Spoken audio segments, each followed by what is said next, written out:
not come clear, he does not throw the katuka nut away. On the contrary, he rubs it again and again. And as he does so, the fine mud subsides and the water becomes transparent and clear. So too, the bhikkhu should not give up, but he should again and again comprehend, give attention to discern and define materiality only. Section 17. For in proportion as materiality becomes quite definite, disentangled and quite clear to him, so the defilements that are opposing him subside. His consciousness becomes clear like the water above the precipitated mud, and the immaterial states that have that materiality as their object become plain of themselves too.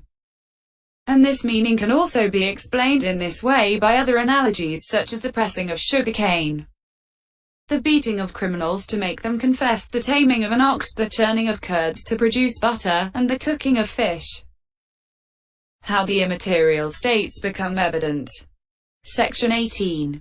When he has quite cleared up his discerning of materiality, then the immaterial states become evident to him through one of three aspects, that is, through contact, through feeling, or through consciousness. How?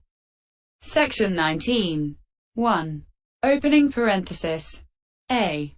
When he discerns the four primary elements in the way beginning, the earth element has the characteristic of hardness. 11. Closing parenthesis. Contact becomes evident to him as the first conjunction. Then the feeling associated with that as the feeling aggregate. The associated perception as the perception aggregate. The associated volition together with the aforesaid contact as the formations aggregate, and the associated consciousness as the consciousness aggregate. Section 1. Opening parenthesis. B. Likewise when he has discerned them in this way. In the head hair it is the earth element that has the characteristic of hardness, in the in-breaths and out-breaths it is the earth element that has the characteristic of hardness. 11. Closing parenthesis. Contact becomes evident as the first conjunction. Then the feeling associated with it as the feeling aggregate, the associated consciousness as the consciousness aggregate.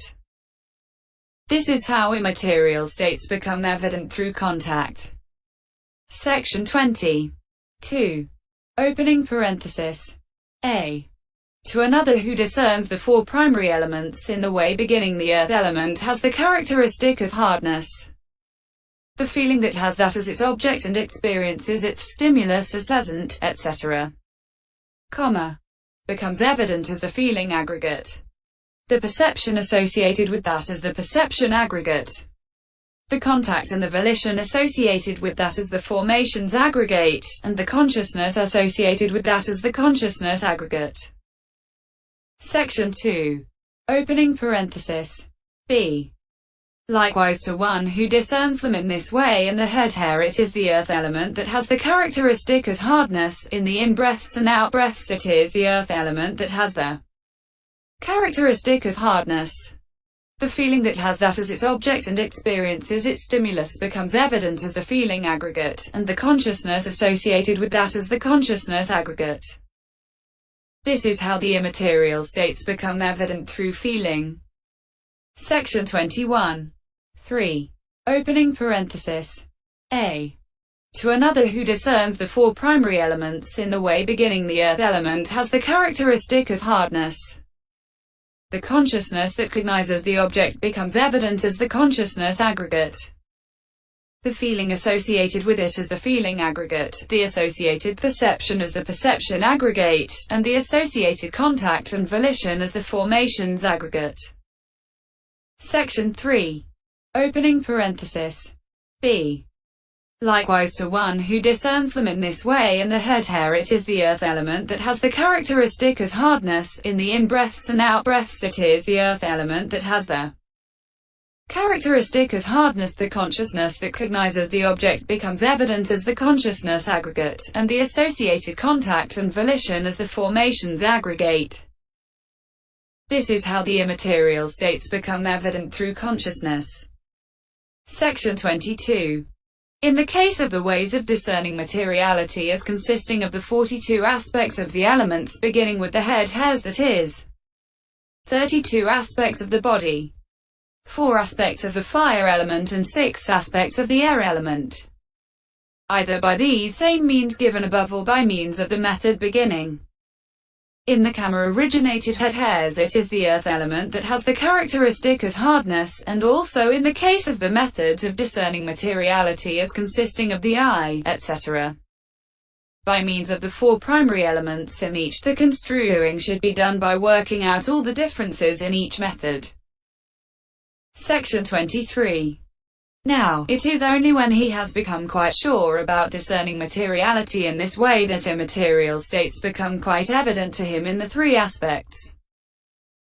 Therefore he should only undertake the task of discerning the immaterial states after he has completed that, not otherwise. If he leaves off discerning materiality when, say, 1 or 2 material states have become evident in order to begin discerning the immaterial, then he falls from his meditation subject like the mountain cow already described under the development of the earth cassia. IV. Closing parenthesis. But if he undertakes the task of discerning the immaterial after he is already quite sure about discerning materiality, thus then his meditation subject comes to growth, increase and perfection. No being apart from mentality materiality. Section 24. He defines the 4 immaterial aggregates that have thus become evident through contact, etc., as mentality. And he defines their objects, namely, the 4 primaries and the materiality derived from the 4 primaries, as materiality. So, as one who opens a box with a knife, as one who splits a twin palmyra bulb in 2. He defines all states of the 3 planes, the 18 elements, 12 bases, 5 aggregates, in the double way as mentality materiality, and he concludes that over and above mere mentality materiality there is nothing else that is a being or a person or a deity or a Brahma. Section 25. After defining mentality materiality thus according to its true nature, then in order to abandon this worldly designation of a being and a person more thoroughly, to surmount confusion about beings and to establish his mind on the plane of non-confusion, he makes sure that the meaning defined, namely, this is mere mentality materiality, there is no being, no person, is confirmed by a number of suttas. For this has been said, as with the assembly of parts, the word chariot is countenanced, so, when the aggregates are present, a being is said in common usage. SI 135. Section 26. Again, this has been said. Just as when a space is enclosed with timber and creepers and grass and clay, there comes to be the term house, so too, when a space is enclosed with bones and sinews and flesh and skin, there comes to be the term material form. Rupa. Opening parenthesis. MI 190. Section 27. And again this has been said. It is ill alone that rises. Ill that remains, ill that departs. Nothing rises else than ill. And nothing ceases else than ill. SI 135. Section 28. So in many hundred suttas it is only mentality materiality that is illustrated, not a being, not a person. Therefore, just as when the component parts such as axles, wheels, frame poles, etc., are arranged in a certain way, there comes to be the mere term of common usage chariot. Yet in the ultimate sense when each part is examined there is no chariot, and just as when the component parts of a house such as wattles, etc., are placed so that they enclose the space in a certain way, there comes to be the mere term of common usage house, yet in the ultimate sense there is no house, and just as when the fingers, thumb, etc., are placed in a certain way, there comes to be the mere term of common usage fist, with body and strings, lute, with elephants, horses, etc., army, with surrounding walls, houses, states, etc., city, just as when trunk, branches, foliage, etc., are placed in a certain way, there comes to be the mere term of common usage tree. Yet in the ultimate sense, when each component is examined, there is no tree. So too, when there are the five aggregates as objects of clinging, there comes to be the mere term of common usage a being, a person, yet in the ultimate sense, when each component is examined, there is no being as a basis for the assumption I am or I. In the ultimate sense there is only mentality, materiality. The vision of one who sees in this way is called correct vision. Section 29. But when a man rejects this correct vision and assumes that a permanent being exists, he has to conclude either that it comes to be annihilated or that it does not. If he concludes that it does not come to be annihilated, he falls into the eternity view. If he concludes that it does come to be annihilated, he falls into the annihilation view. Why? Because the assumption precludes any gradual change like that of milk into curd. So he either holds back concluding that the assumed being is eternal, or he overreaches concluding that it comes to be annihilated. Section 30. Hence the Blessed One said, there are two kinds of view, bhikkhus, and when deities and human beings are obsessed by them, some hold back and some overreach. Only those with eyes see. And how do some hold back? Deities and human beings love becoming, delight in becoming, rejoice in becoming. When Dharma is taught to them for the ceasing of becoming, their minds do not enter into it, become settled, steady and resolute. Thus it is that some hold back. And how do some overreach? Some are ashamed, humiliated and disgusted by that same becoming, they are concerned with non-becoming in this way. Sirs, when with the breakup of the body this self is cut off, annihilated, does not become any more after death, that is peaceful, that is sublime, that is true. Thus it is that some overreach.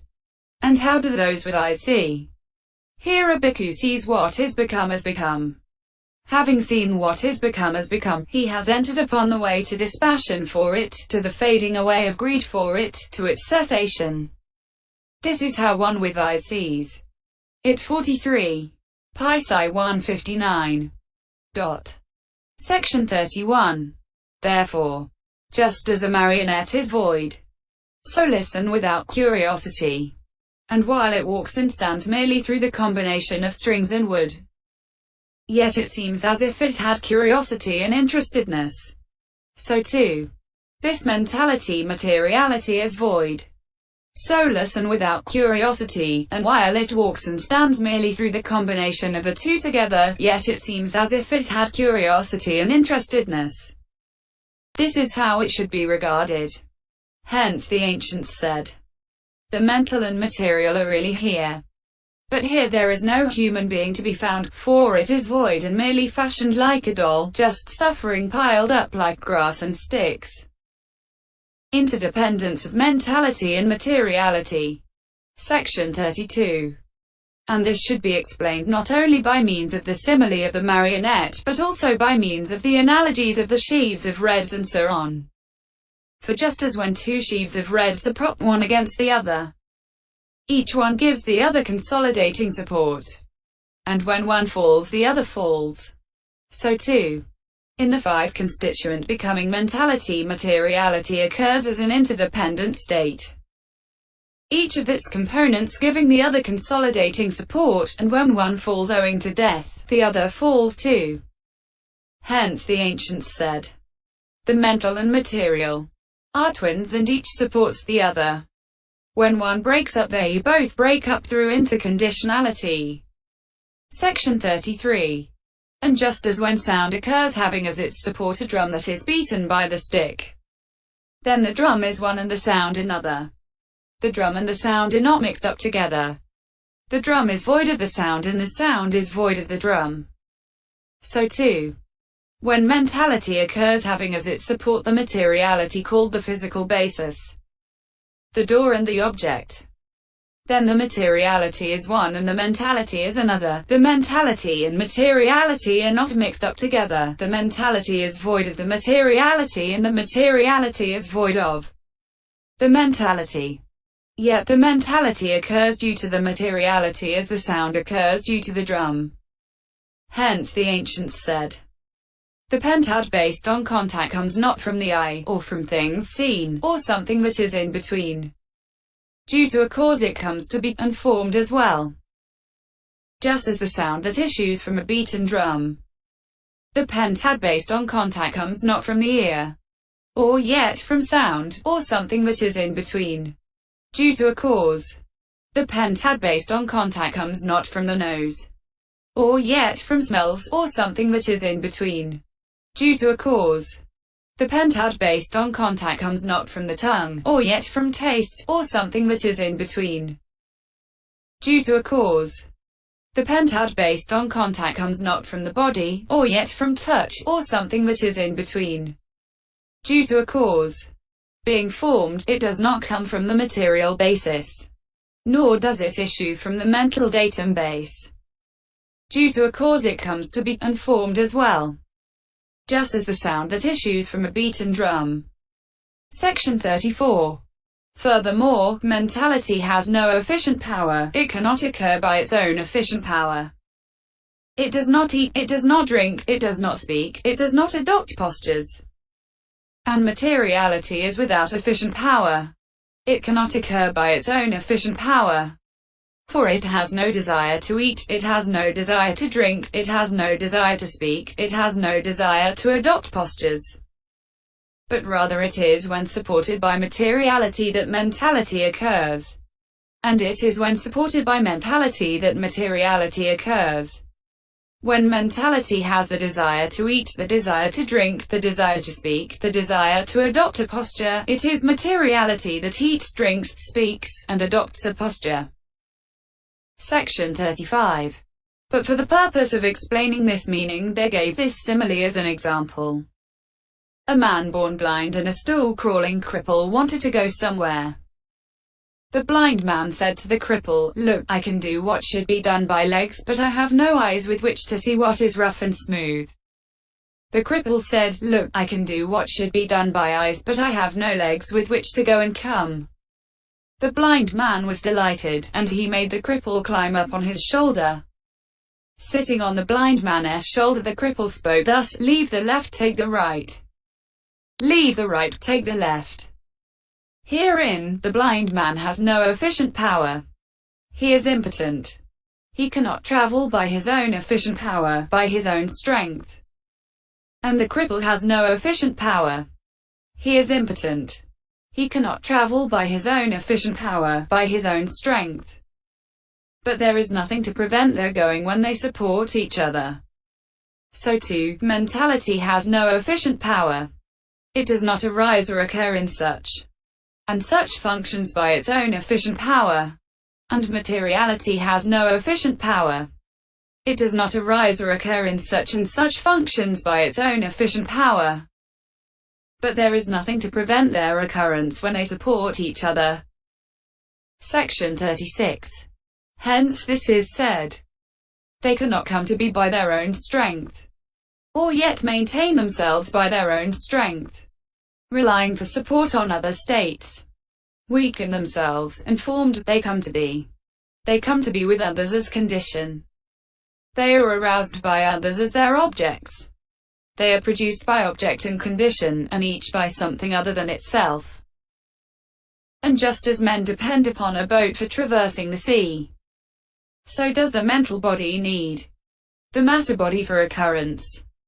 And as the boat depends upon the men for traversing the sea, so does the matter body need the mental body for occurrence. Depending each upon the other, the boat and men go on the sea. And so do mind and matter both depend the one upon the other. Section 37. The correct vision of mentality and materiality, which, after defining mentality, materiality by these various methods, has been established on the plane of non-confusion by overcoming the perception of a being, is what should be understood as purification of view. Other terms for it are defining of mentality, materiality, and delimitation of formations. The 18th chapter, called the description of purification of view in the treatise on the development of understanding in the path of purification, composed for the purpose of gladdening good people. Opening parenthesis. End pop _018. Note 1. Mentality should be taken here as the four aggregates beginning with feeling and belonging to the three planes, not omitting consciousness as in the case of with consciousness as condition, mentality, materiality, and not including the supramundane aggregates associated with nibbana. Visum MH 744. B. Closing parenthesis. Dot. Note 2. Serenity, samatha, is a general term for concentration, as the complement of insight. Vipassana, which is roughly the equivalent of understanding, panna. Note 3. One who is beginning this work has difficulty in discerning the highest form of